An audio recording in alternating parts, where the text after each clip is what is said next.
After some 1,200 people lost their media jobs last week, the far-left Washington Post spent $5.2 million to run a vanity ad during the Super Bowl. You have to watch the Post ad to understand just how vacuous it is. What we have here is the highest form of propaganda narrated by a big movie star, Tom Hanks, produced only to give you a chronic case of the feel-so-goods.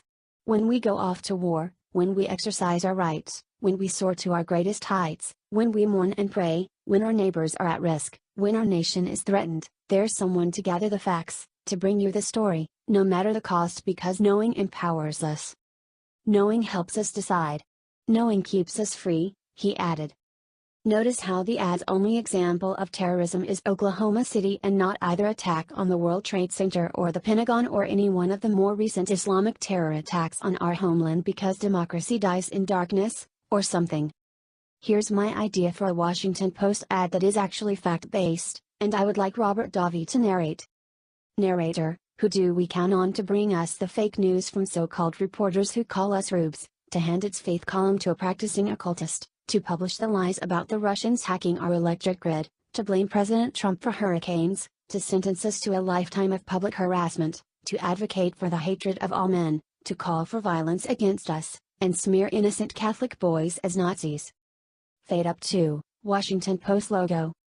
Narrator: democracy doesn't die in darkness, it dies in a brightly lit newsroom populated with hacks owned by a Silicon Valley megalomaniac who sends dick pics to his mistress. My ad is also meant to give you a case of the feel-goods, but it also contains facts about the sorry state of journalism today.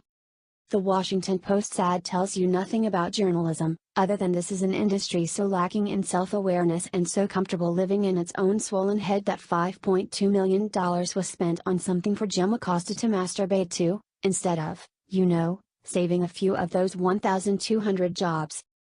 Frederick Kunkel, the co-chair of the Washington-Baltimore News Guild's bargaining unit at the Post, tweeted out that the same newspaper that just spent seven figures on a vanity ad is the same newspaper that A. tried to take healthcare insurance from part-time employees, B. moved everyone toward riskier forms of health insurance.